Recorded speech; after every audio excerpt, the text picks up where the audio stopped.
Hey everybody, I'm back, and this is a video that's going to be talking about the difference between homeschooling and schooling at home. And so what we're doing is we are basically doing remote instruction. So we're having school at home. When you think about homeschooling, in Texas, there are very few laws when it comes to homeschooling. You basically have to teach, as we used to call it back in the olden days, reading, writing, arithmetic. And you have to have some sort of written curriculum, and that's it. If you have some sort of written curriculum and you're teaching those basic ones, then you can do homeschooling. You just have to unenroll your child from a public school. What I hope the majority of us are doing, and this is, for virtual learning at this point, is that you're not unenrolling your child, because that can have devastating and cascading effects on public school funding for years to come. So I hope that's not the case. We're doing the remote learning, and I just want to explain a few things, just a couple things about that and how that works. So I want to remind you that your kitchen table or your child's desk or their playroom or wherever it is they're going to be doing the majority of their studying, it's not school. This is their home. Remember, this is their safest place. This is the one place they can come where they don't have to worry. They can just be themselves. So there's a thin line. And I know, like I said previously, I've already been working with my senior, who's also an ACC student, for 2 weeks. And it's really hard to walk the line between, mom and pod instructor. So every morning we have our 5-minute organizational meeting where I say, let's meet at the kitchen table. He brings his calendar. I bring my calendar. He sits down and he goes through Blackboard. He makes sure that, he knows what's coming up for the next week. He also knows what's going to be happening today. Like, what's your goal today? If something is due next Thursday, what's your goal today? But I try to keep it real light. I don't, and sometimes in the morning, he's not really into it. So I may have to give him an extra 5 minutes or whatever. But that's the place where we share a meal. I don't want that to become the place where I'm the taskmaster. So just walking that line between parent and pod instructor it's a tightrope that you're going to have to walk.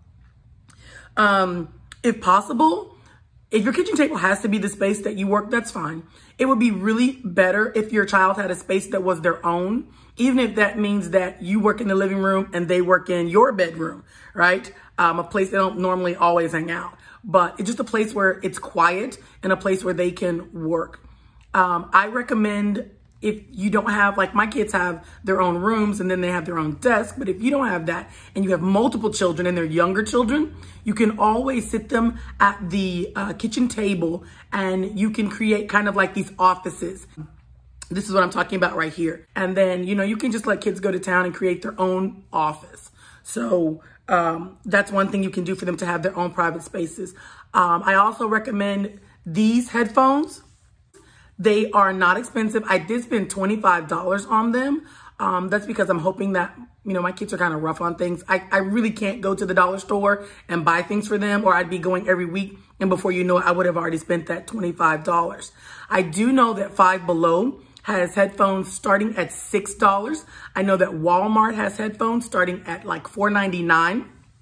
They're the Koss, K-O-S-S. So any of those headphones will work, but you're gonna want, if you have multiple children in one room, for them to be able to hear their teacher without too much else going on. And if they're on mute, then they're getting their full lesson. And then when they need to talk, they can unmute. I also kind of want us to think about when we're having our kids do their work, like not popping in so much.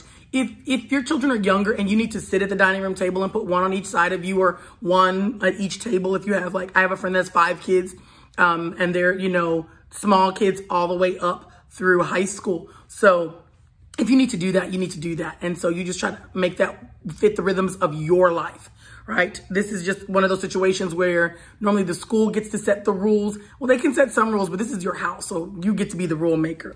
The second thing I want us to think about is you are not your child's instructor.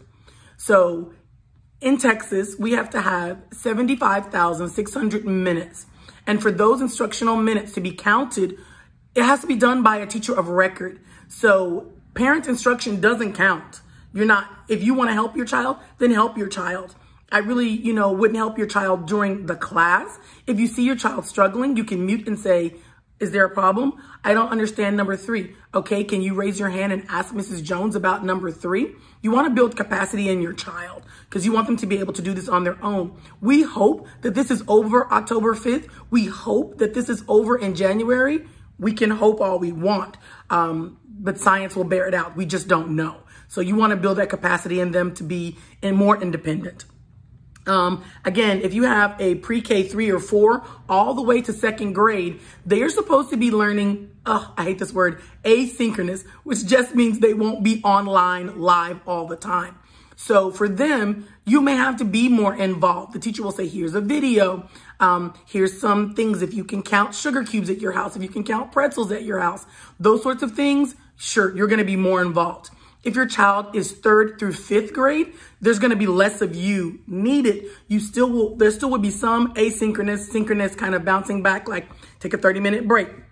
Let's do a math lesson. Now practice the math lesson. And you may be going back and forth. And you need to show your child, this is Zoom. This is how you get on Zoom. This is how you change your name. Those things. And if you don't know, then Google them or ask a friend, because I promise you it's not as hard as you think it is.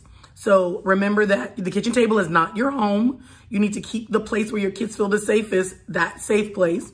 Secondly, you're not the teacher of record for your child. You're simply their parent, their pod instructor. I want to read to you an FAQ from TEA. Will at-home parent-led instruction count towards our instructional minutes requirements as part of either remote instruction method, meaning asynchronous or synchronous? This is posted on June 30th, 2020. The answer is no.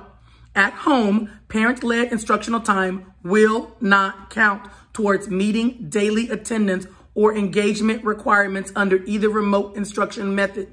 Teachers must be the primary provider of instruction in any remote setting. This is underlined, guys. And then I'll put the link for you so you can go look at the other FAQs.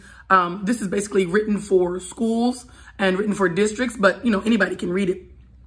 So again, just a reminder, kitchen table, not a classroom. The home needs to be the safe space. Try to find a quiet space or at least a less busy space. There's sometimes people, going to bed and waking up and people going to work and coming home while kids are learning. So people's lives, like again, it has to fit the rhythm of your life. I don't know if you guys have seen this picture. It's been making the rounds around social media. This mom took this picture of this kindergartner who is in tears because of remote instruction. I don't really know the backstory, whether the child was stuck, whether he was just tired, or whether he just wanted a snack. He was hungry. What I do know is I'm not sure why she's taking this picture. I'm sure she's trying to prove a point. Instead of taking the picture or immediately after she took the picture, what I hope she did was close the computer, right? We wouldn't let any physical harm come to our children. So why would we let any sort of social emotional harm come to our children? You know your children and you are always the single best advocate for your child. And if you notice that they're reaching that point where they can't take anymore, then stop. This has always been my method, and I'm sure to the consternation of several of my child's teachers. They would send homework home with, 30 problems on it. And I would take a yellow highlighter. I would look at the problems. And if there was like 5 of the same problem, then I would mark out 2 of them. If there were 4 of the same problems, then I would mark out 2 of them. And I was like, this is practice. You just want to see if he can complete these. Therefore, you only need to see if he can master 2 or 3 of them. You don't need to see if he can master 13 of them. So you have to know when your child's had enough. And if that's closing the computer, shooting an email to the teacher and saying, look, we're building up to this 30 minutes or we're building up to this 1 hour, but we just can't do it right now. Can you please tell me, what happened after? Can you please shoot me a copy of the rest of the math homework? Can you please, meet me during your office hours and let's talk about some things that I can do. And I really suggest that for pre-K, 3, 4, all the way up to 2. Really 3, 4 probably won't be doing a lot, but all the way up to about 2nd grade too. But if your child is 3rd through 5th grade, see if you can't bribe them because they're going to need to build up their endurance to be able to stay online, even if it's just for 30 minutes at a time. I know that older kids, it's much longer. But say, oh, buddy, you look really tired right now. Can I go grab you a snack? and then turn the camera off and let him eat his snack while he's listening still to the lesson. Or say, buddy, do you want a drink? Let me bring you a juice box. And then again, you know, so that's not distracting for the rest of the class. Because then you know how kids are. If they see one kid on camera with the juice box, every kid like, mama, I need a juice box. So, you know, just turn the camera off for a minute. Let your kid get refreshed. Let them stand up, stretch, walk around. Have them, you know, if your kid is the kind of kid that can bounce back, then bring them away from the computer. Let them sit with you for a minute, you know, and then go back to the lesson. This is an opportunity that we don't get in regular school, right? When our kids are flustered, they usually just put their head down, get in trouble, and then we get a phone call at the end of the day. So take advantage of that if you're able to be at home with your child. If your child is going out to a facility, and I'm going to do a second part to this video. If your child is going out to a facility, you want to make sure that they understand that, no, if he's tired, he needs to put his head down. So I'll talk more about that in the second video. Older kids, grades 6 through 12, we kind of expect them to do what they're supposed to do. I know, again, I have my rising 6th grader who I keep saying next year is next week. She'll be going to 6th grade, and she's gone to 2 classes since she was in the 4th grade. They've had, you know, English and science with one teacher and math and social studies with another teacher. So she's done that since the 4th grade. However, now she has 8 different classes to go to. So that's 8 different Zooms to go into, only 4 per day.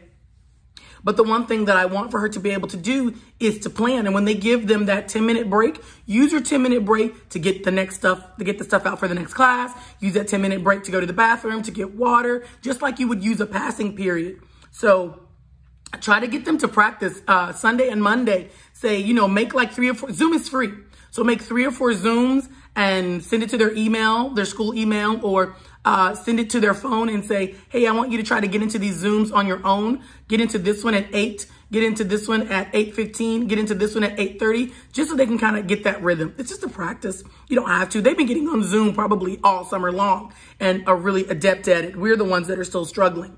And finally, give yourself grace. Give your kids grace. Give the teachers grace. Grace is unmerited favor. You don't have to do anything to earn it. It's just a gift. Thanks. See you later. Bye.